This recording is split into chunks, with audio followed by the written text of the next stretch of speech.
Voilà où nous en sommes aujourd'hui. La moitié des dirigeants des Houthis au Yémen disparus, rayés de la carte. Yahya Sinwar à Gaza, rayé de la carte. Hassan Nasrallah au Liban, rayé de la carte. Le régime d'Assad en Syrie, terminé. Please, order in the hall. Silence dans la salle, s'il vous plaît. Order in the hall. Silence dans la salle.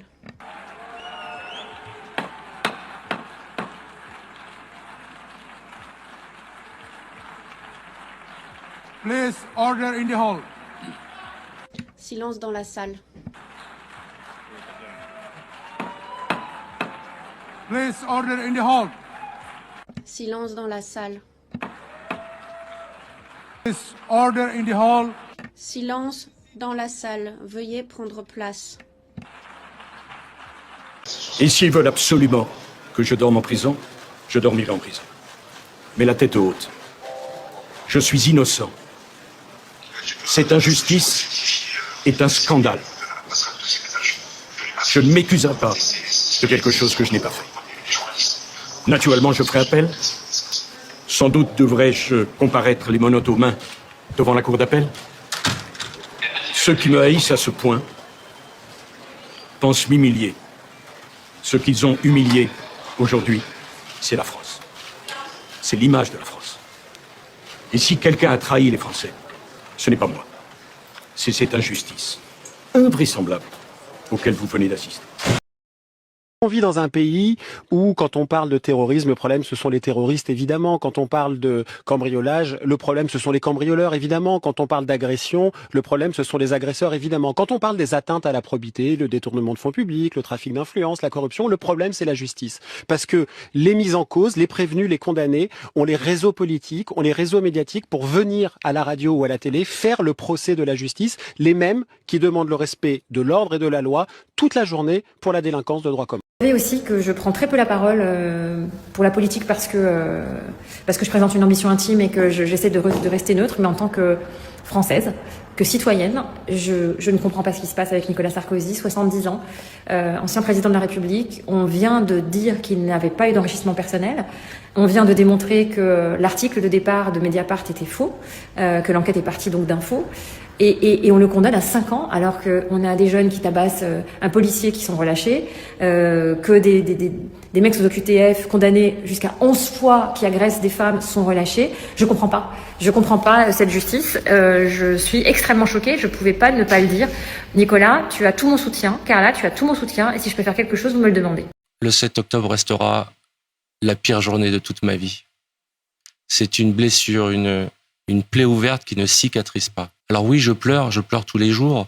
J'ai pleuré depuis le premier jour parce que mon ADN de juif s'est mis à bouillonner, mon sang s'est mis à circuler plus vite que d'habitude et j'ai eu besoin de crier ma colère. Donc oui, je me suis réveillé un peu plus juif que d'habitude. J'ai perdu un peu de mon intimité puisque je suis accompagné, protégé 24 heures sur 24. Je vais une fois par semaine au commissariat du 16e déposer une clé USB avec toutes les menaces que je reçois et toutes les insultes. Depuis le 7 octobre, l'empathie, ça s'invente pas.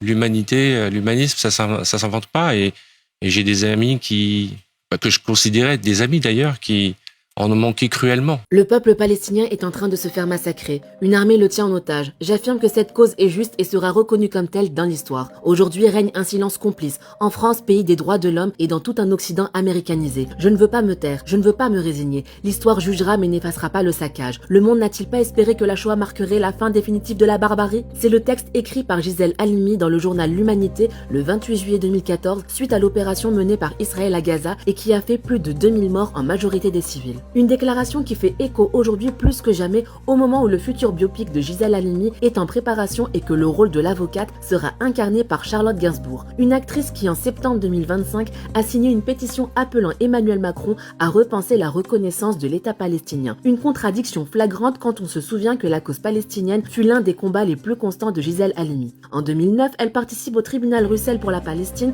un tribunal d'opinion avec pour objectif de mobiliser l'opinion publique et de demander aux Nations Unies de prendre des mesures pour mettre fin à l'impunité des violations des droits palestiniens.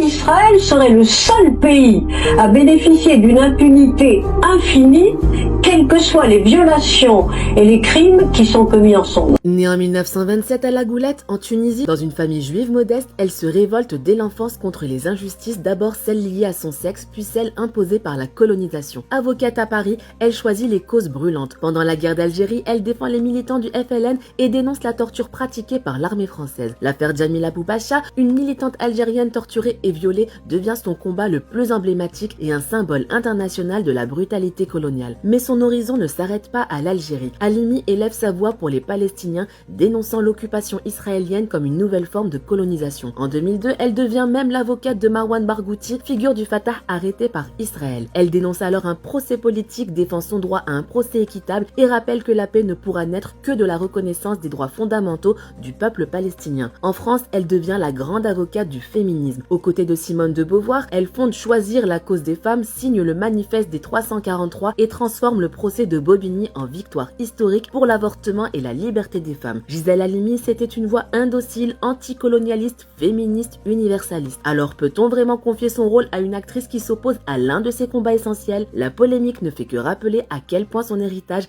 reste brûlant d'actualité.